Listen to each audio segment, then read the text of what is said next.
Welcome to A Scrap Life, a podcast solely focused on the hustlers, grinders, operators, and business owners who live and breathe the scrap metal industry every day. Here is your host, Brett Eckhart. All right, here we go. Another episode of Scrap Life. I'm sitting here with Ian Laffey, and I was trying to think when we actually met. It had to be at the Scrap Expo or at Isri. I like to think of old school Isri. I remember it was. Tell me when. Isri in Vegas. No, it was actually Nashville.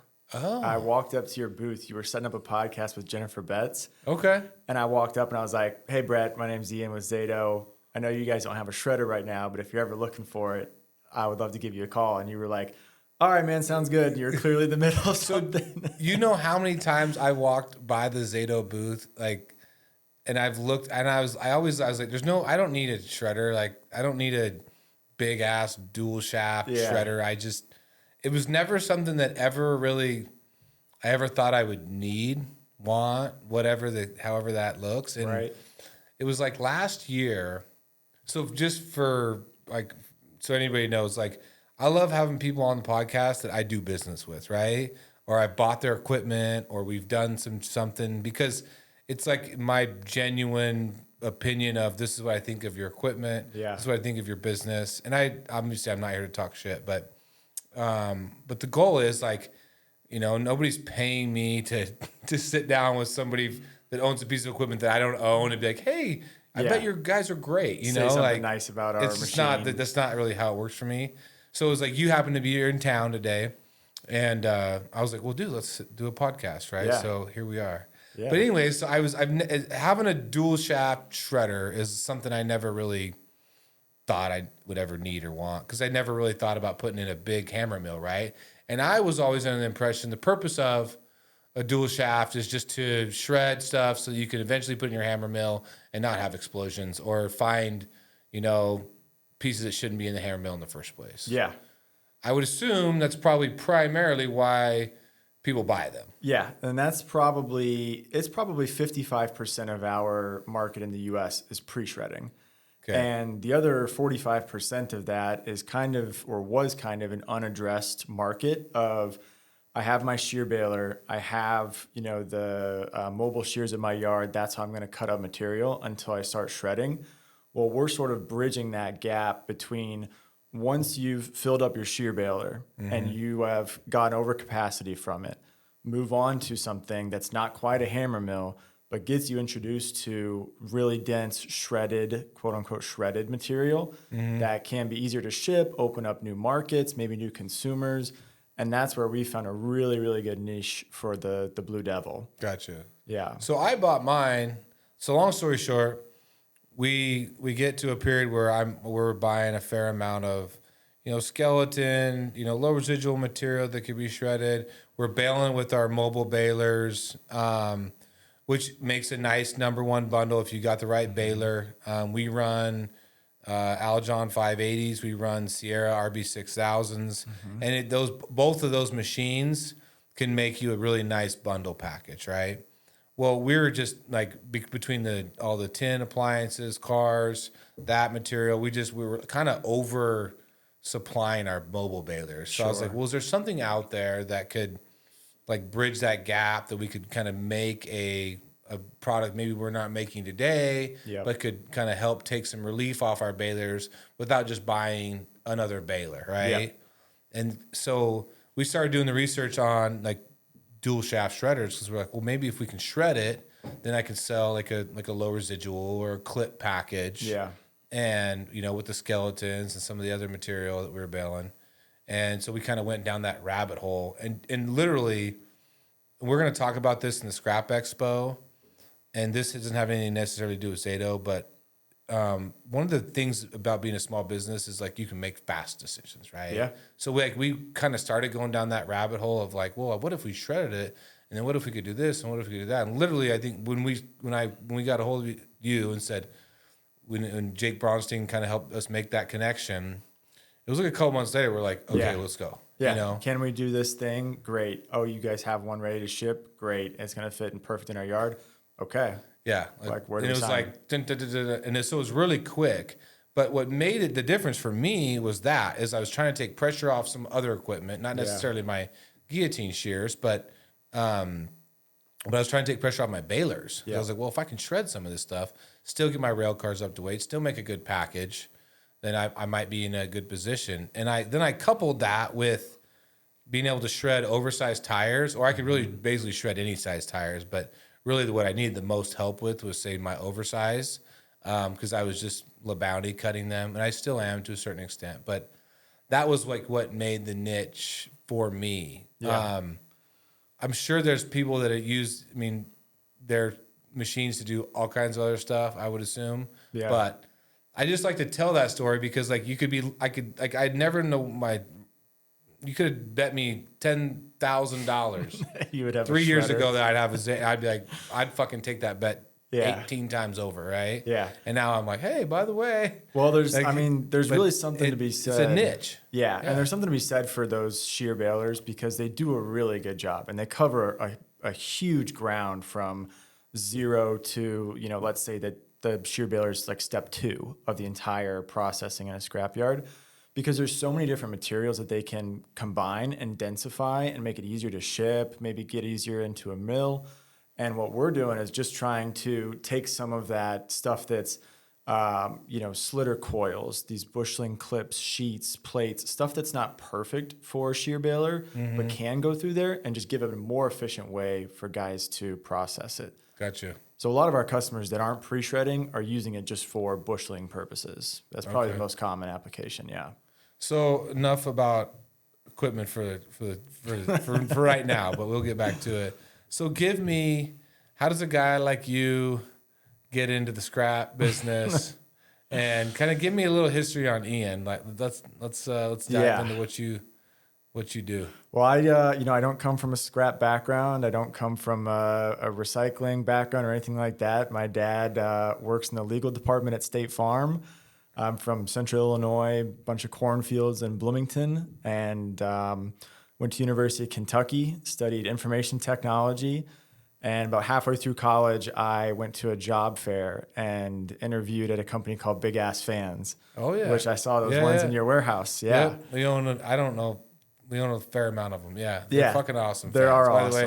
the way, and if you ever heard that guy's story, yeah, like it's an even better story. But yeah, I'm sure you know it well. But no, he was the man. He roped me in, not him personally, but his story and like the people around him roped me in when I was a junior in college. Yeah. And, they built a culture, right? Yeah, great culture. I mean, you want to work there. It felt like Google in 2015. Like it really captivated Central Kentucky. Yeah. And I had never thought I was going to be in sales, but they were like, you can go travel and try to sell these fans and lights. I was like, that's cool. I just get to go travel, and all I have to do is convince people to buy these things. Yeah. Okay. And they damn near convince you. Yeah. They sell themselves. Most people kind of understand if they have the right application for it. Yep. We use them for most of our big shop spaces to move big volumes of air around. But anyways. Yeah, they're not perfect for like a dirty scrap center because it just kicks up a bunch of dust.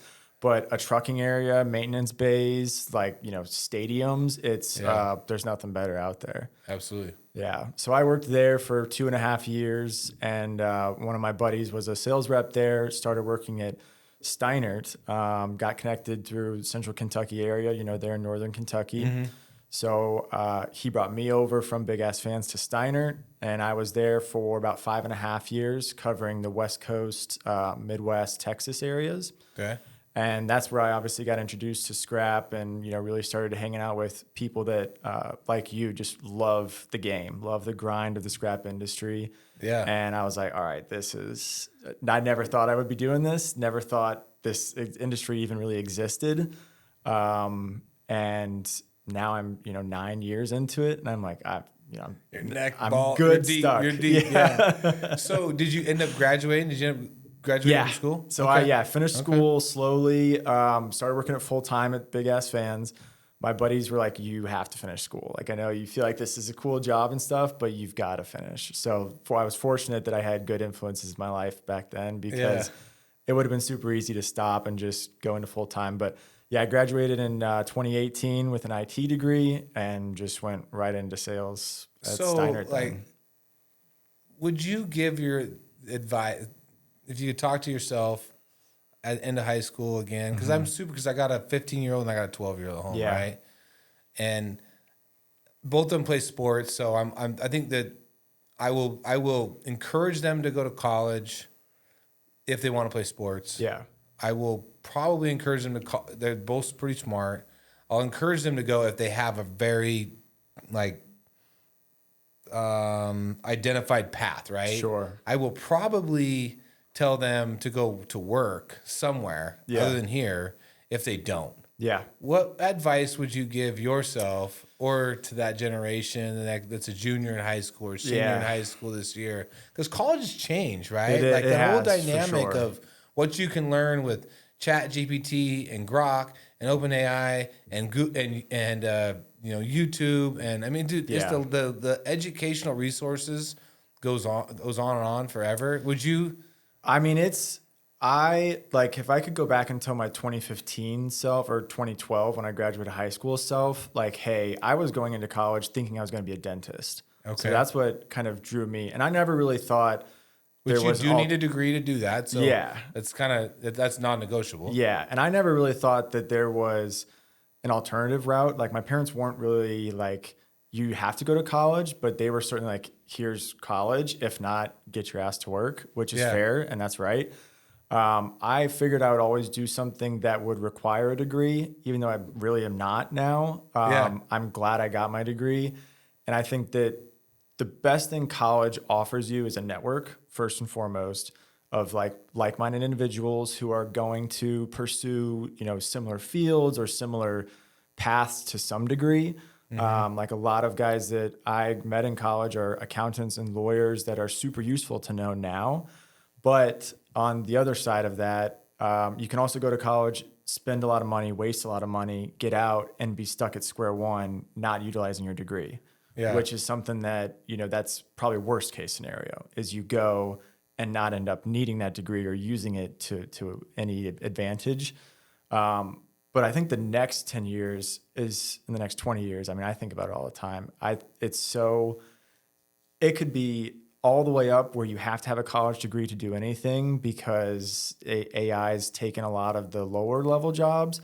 But on the other side, it's like AI is really good at the white collar jobs that typically are going to be your degree holding people. Yeah. AI can't do electrician work or carpentry or masonry or anything like that. Car mechanics, like you're never going, I mean, I say never now, but you're probably not going to ever run out of needing more electricians and construction people. So the next 20 years, I think being deep in the trade work and really knowledgeable in trade would be more useful than a degree up to accountancy, legal, really specialized doctorate, stuff like that. Like I'm super conflicted. Nobody in my family had ever went to college, and I've said this a zillion times, but no aunts, no cousins, grandpas, my parents, nobody ever. It was just high school or less, right? And so my dad and mom both encouraged me. They're very like, hey, you should go to college. Like, go try it. Go see if the hype is what it's all about. Luckily, I played sports, so I had another motivating factor to go. School never was super difficult for me. Yep. Like, I've always been able to kind of get through stuff. So I went and graduated, played football in college, graduated, came back to work full time, and then went and got my master's at night while I was working full time. And I don't know that I would have went back and got my master's again if I had to go back and do it again. Gotcha. Even though I got a lot out of it because I was working at the time, so I could at least apply some things, right? Yeah. But I almost don't wonder if there is some if I'm not going to play sports, or if my sons aren't going to play sports or whatever, if your daughters or sons, there's not some other extenuating activity, then I almost feel like if you're going to go to school and if you can pair that with like work in your field, somehow that you're interested in. So like almost like a college that coincides with an internship at the same time, even on an undergraduate level where you're making enough to just kind of sustain to pay for it, the college, right? So maybe when you get done, or maybe when you start working, you're like, no, I'm so happy I did that internship because that's not the career I want at that time, right? Yeah. Luckily, I always knew what I was going to do, but I just feel like it's going to be such an interesting transition. I mean, like yourself, to go from dentistry to IT to sales, Scrapyard sales. I mean, that's a hellacious like curve in not that many years. Exactly. No, that's funny you say that because my wife yesterday was just telling me that there is now colleges offering medical device sales courses in college where you can specialize in medical device sales because it's such an intricate field and there's such a learning curve when you get out of school that it's like, hey, hit the ground running. So I actually do think they're adapting going to be a really like in Europe they have recycling technologies up to a PhD. There's guys that work for recycling companies that are taught what an eddy current is and the metallurgical. Those are their generals. Exactly. Like, that's awesome. Yeah, so I think that they're ahead of us on the education side. Yeah, I think they also offer like free education, quote unquote free. I mean, you're paying for it obviously through your taxes, but but I still think that, I mean, do you ever listen to that All In podcast? I've listened to it in the past, but not about that subject. They didn't really discussing it lately, and I was listening to it this morning. That's kind of what was kind of fresh on my mind. But they do discuss like the transition of education, and so that's always an interesting. What are you going to tell your kids? Yeah. What are you going to tell your kids? I don't know. I mean, like I said, I think between now and let's say 19 years from now, my kids graduating college or high school. Yeah. I have no idea. Okay. I think electrician is like the best bet out there because you can't do any of this AI stuff without electrical work. Yeah. And I don't think in the next 25 years we're going to have robots that are laying groundwork and making connections, and I don't know. But around AI, I think that at some point we need like strict regulation because it's really going to hurt the job market in general. Yeah, I think but it's like anything. People said the same thing about farming technology, right? The tractor's going to do this and the internet's going to do that. And I think people adapt. Colleges adapt to their courses if they still want to keep people coming. Yeah, you're gonna have to figure out a way to keep them in there, or else they'll be like, "Why am I paying this much money when I could just go do this?" Right? Yeah. So either they adapt or they die. Right. And the best way to make something adapt is to get rid of like the .gov money. Yeah. Right. That's the way you make people adapt. Let the free market. Yeah. The hope is because I see these guys on LinkedIn talk about like I eliminated all my sales reps and I just use this AI agent. It's like. That's not a brag, dude. You just, you put 5 other people out on the streets. I mean, it's not really a brag. So I think that the upside is you get a really low cost of entry into technologies so that whatever these tech companies are building, they can build it at a lower cost and then offer it to the market at a lower cost. What would really suck is if they build it at a lower cost and then they just keep that level higher and higher and higher. Yeah. That's kind of so the only one making money is that exactly. Guy, right? If Microsoft controls the market with this ChatGPT, then they can kind of set the bar for how much you have to pay to get these prompts and pay to get this, this agent service, stuff like that. So I'm going to talk about this later, but one of the podcasts I was listening to, and I think it was like Alex Ramosi, which I think he's great too. Yeah. He was talking about how AI is really going to squeeze the middle guy, right? Yes. So not the small business and not the big business, correct, right? But the middle size, probably like someone like us, right? If we don't adapt fast enough, if we don't figure it out. Yeah. Because we're to get to where you're I would say a medium-sized business where you can afford to have a full-time accountant. You can afford to have a full-time marketing person. You can afford to have a full-time, whatever, right? Yeah. HR or whatever. The small guy, if you can figure out how to use the technology in your favor, right? If you can third-party some of it, whether you can pick up virtual assistants, fractional CFOs, or whatever that case may be, like that's the opportunity, I think, is the small guys. You're automatically almost can be on competition level with the medium-sized guys as long as you can manage that Yeah. process, right? If you in the medium size, you either gonna have to do something. You're gonna have to either go, shrink your SG&A, or you got to grow, right? In our case, we're like, let's just grow. We got to grow our way out of it, because if we don't, then you're gonna get caught by the small guy. Yeah. But if you just want to play the middle, I think moving forward, and I mean this on the scrap side too. If your plan is to play the middle for the next 10 years, your ass is about to get taken out. Yeah. So. Yeah, you can bet all the big guys are looking at how they can optimize and make more efficient all the little processes they do, the trainings, the safety manuals, the parts books, all these little things that right now somebody manages as a side gig to their full job. Like, it's going to eventually just be an AI tool, which I think is great. Well, and I feel like the big guys have what access to capital, right? Correct. Which is what the middle and the small guy really like. That's what they lack. Yeah. This medium size, small guy, what we have to our advantage is speed, right? We lack capital, so we have time and we have speed. But the big guy, they've got capital, so they can live. They can live to fight another day a little longer than you can, right? So we have to be quick to adapt. We either have to be quick to grow, or we have to cut our SG&A and to compete. Yeah. And so, to your point, like the big guys, they'll have capital, so they may not move as quick, but they're going to refine their process. They're going to have the volume, and they're going to be able to sit there and eat. They may not eat like they used to, but they're going to be able to eat, right? The other thing is that if you're those big guys and you've got 50 yards, making one small change with a technology that makes it more efficient to pay someone or more efficient to grade a material or something like that.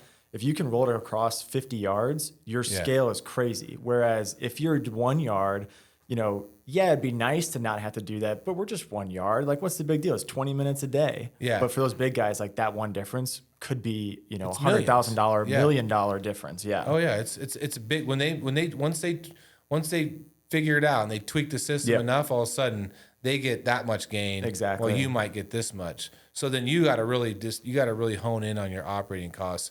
Or like I tell people, and this is kind of where I think Zato comes in, you got to find a niche. Yeah. Like, find a niche, find a chink in the armor, and try and exploit it, right? Yep. Like, if those are your options, really, I think moving forward into this economy is you better find a chink in the armor, find a service, something that's not being well done, that you've got some advantage in, or you've got to get your costs down and be lean and quick. Yep. That's really your only way to compete moving forward, especially if the market stays kind of tight and sticky like it is right now. If there's no big volatility, there's no big ups, no big downs, nothing to really trade. Exactly. And until they get the manufacturing base really rolling again, I think you're gonna have to make a move. And this isn't necessarily even a plug for Zato. It's a plug for people that are, looking at what equipment to buy next and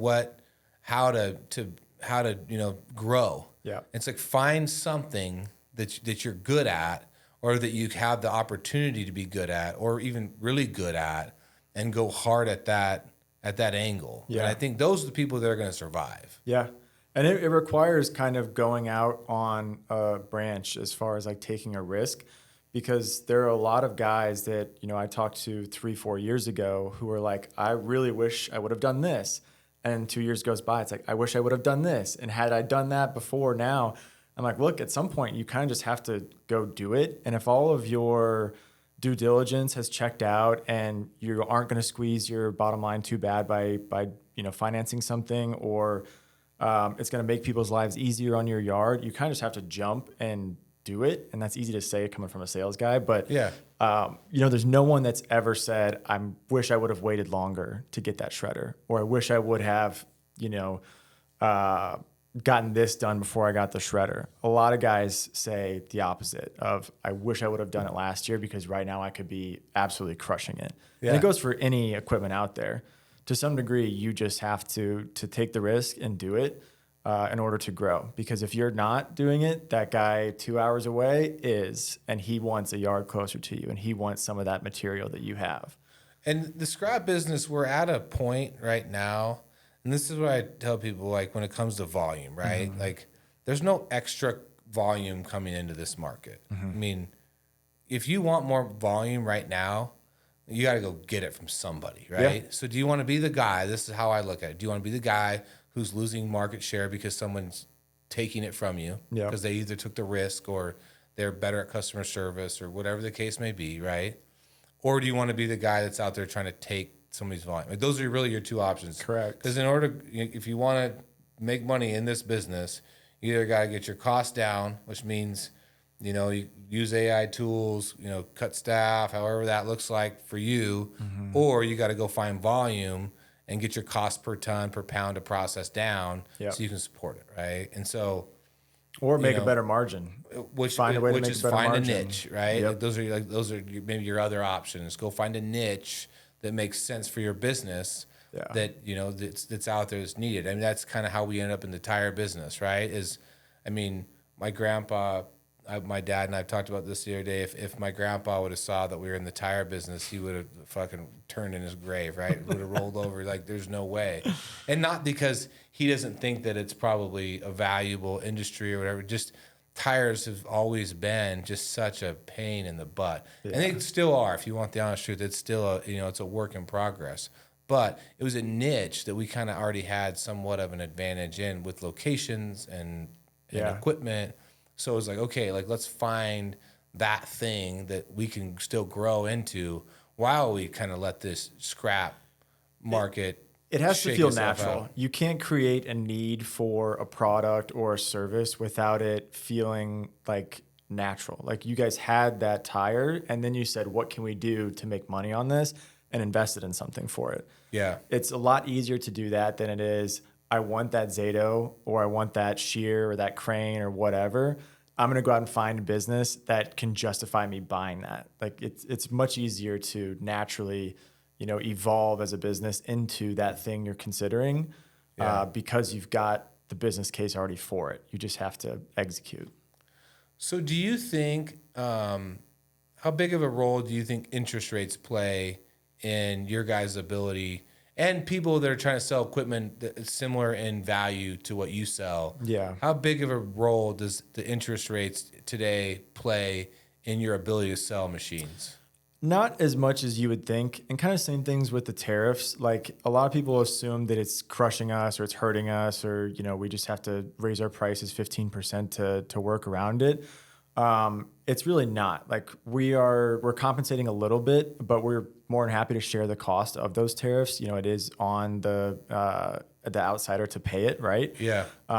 We couldn't afford to take a 15% haircut and still employ people in the U.S. So we're finding that middle ground now. But same thing with interest rates. Like, we don't want to sit aside and wait for them to go down for us to do business.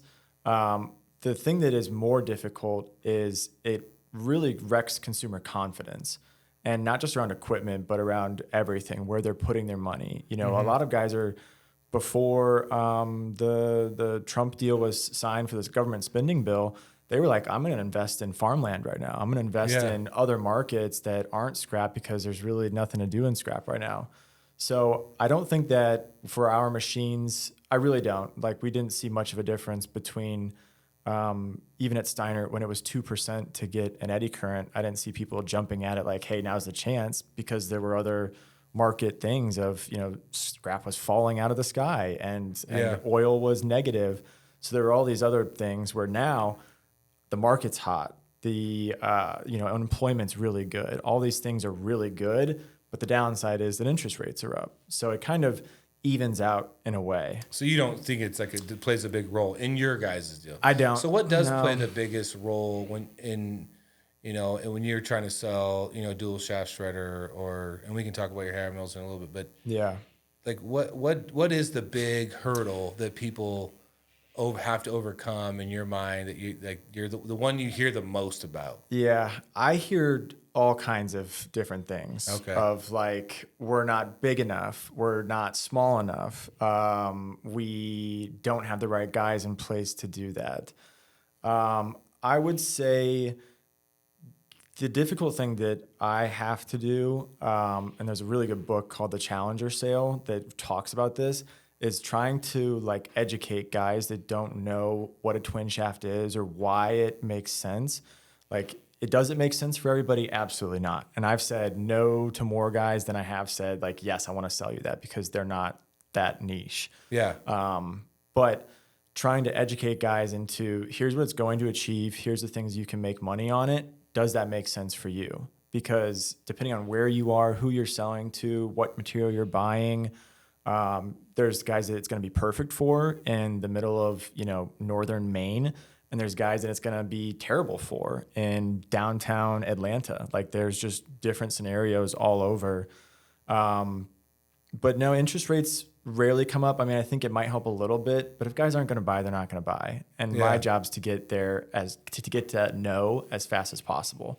Because the most expensive thing you can do as a business is try to win over customers that are never going to be won over. Yeah, exactly. I mean, if it's not a fit, which is why you need to educate them and say now. Yeah. You educate them, then you say now, is there a need? Yeah. And then if there is, then let's talk about it. If not, hey, you understand what it's about. Yep. If there ever does come something where it could make sense, you know where we're at. We'll be around. Exactly. Yeah. I'm not going anywhere. I would rather you be 100% confident that this is the machine and your business is in a place where you can easily afford it and fill it with material and have the right guys run it, so that you are happy with it, rather than I make a sale, I can, talk about it and gloat about it to my employers. But then 3 months later, you're like, shit, we're really riding the line hard right now. Like, it's tough to get by.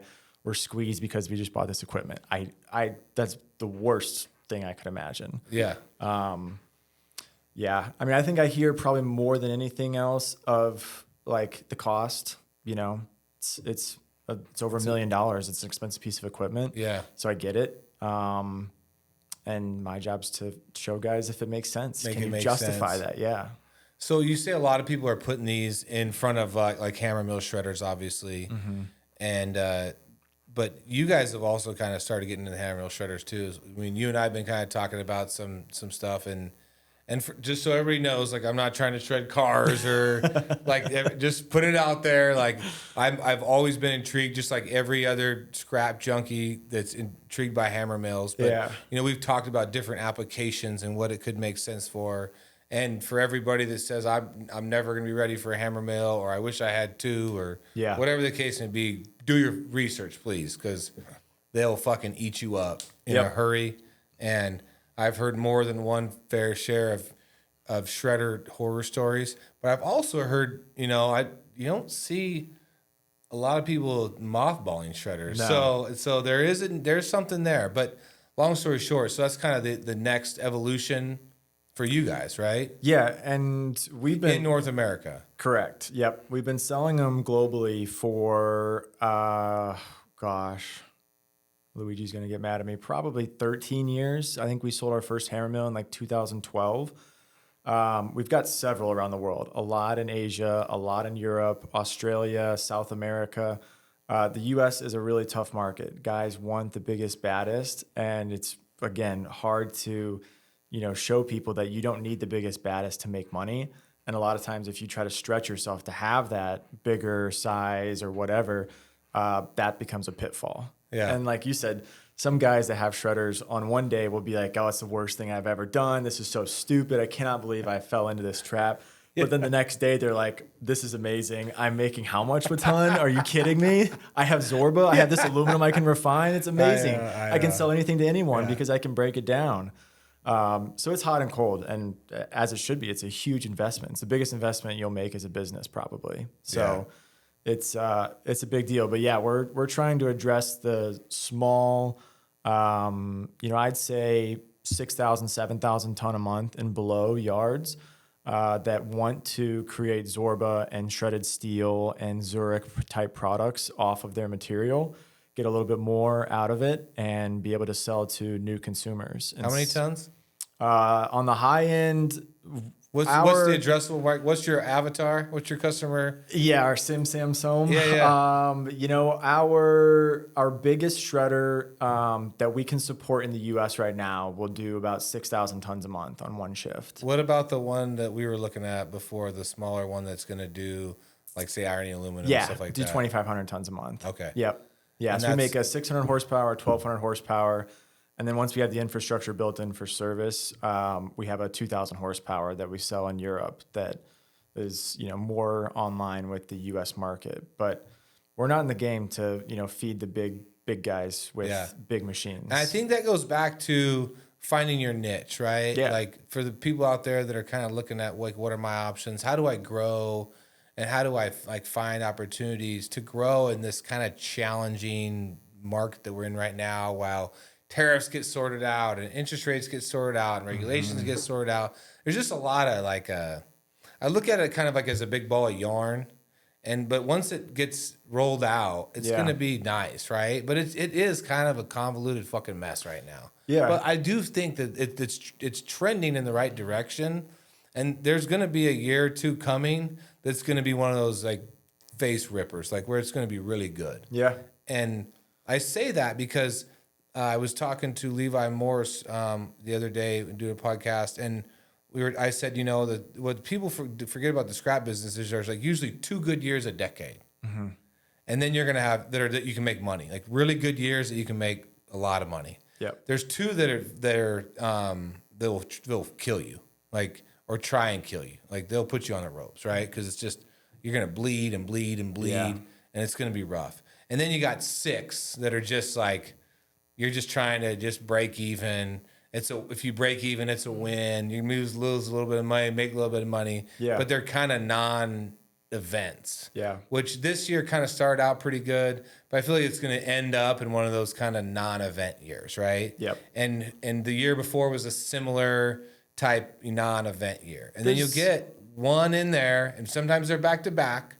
And if you really get lucky, you might get an 06, 07, 08 where it builds into something good before it really tears your face off. Yeah. But there is like those years. And so I tell people this all the time, that your growth isn't really recognized until you hit one of those really good years. So you got to do all the things ahead of time. Correct. Because when you're ready to buy the equipment because you're making money, so is fucking 100 other people. Exactly. So you got to kind of, to your point earlier, there is a point where it does make sense to kind of take that leap of faith, knowing that.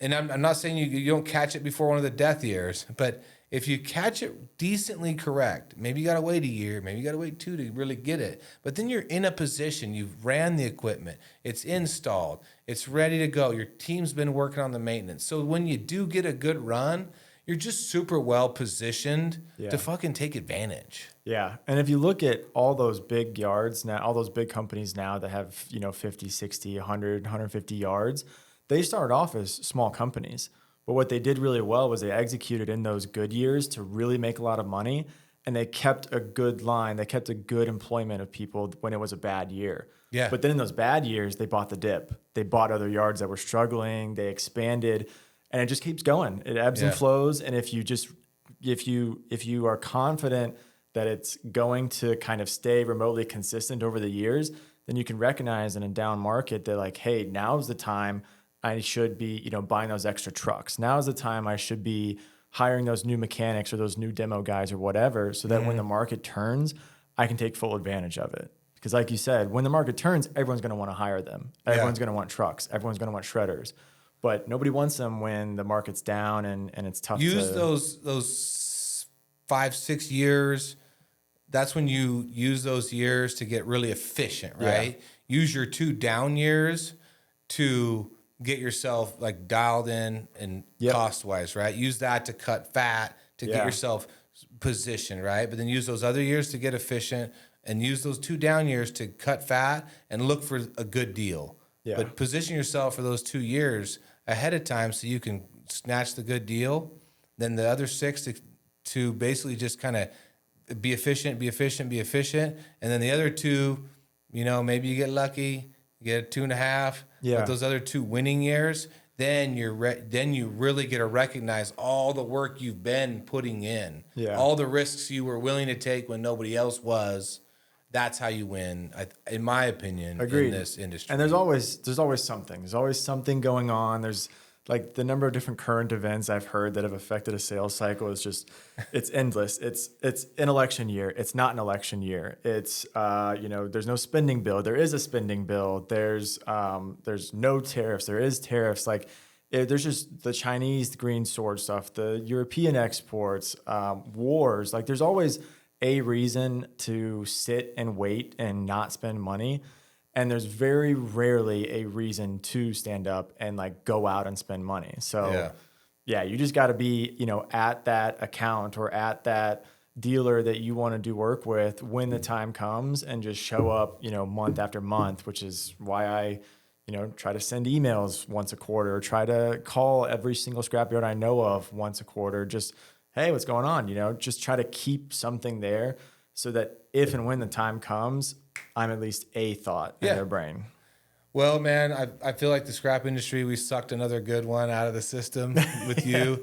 You've been great to work with on my end. Like I said, I put people on the podcast that I like to bullshit with, the people that have taken care of me over the years. So, it's like my one way to kind of give back and say thank you for all that you guys have done for me over the years. You guys crush it. I mean, I'm super happy. I'm super grateful that you were to take the time out. And if people want to get a hold of you, how do they get a hold of you, Bo? Find me anywhere. LinkedIn's probably the easiest. That's where I hear more about, so-and-so seeing my video or seeing me talk about something. So it's probably the most accessible, but ZatoNorthAmerica.com or Zato Italy, just Google. You'll be able to find me. Ian Laffey, much appreciated, man. Thank you so much, Brett. You, appreciate it.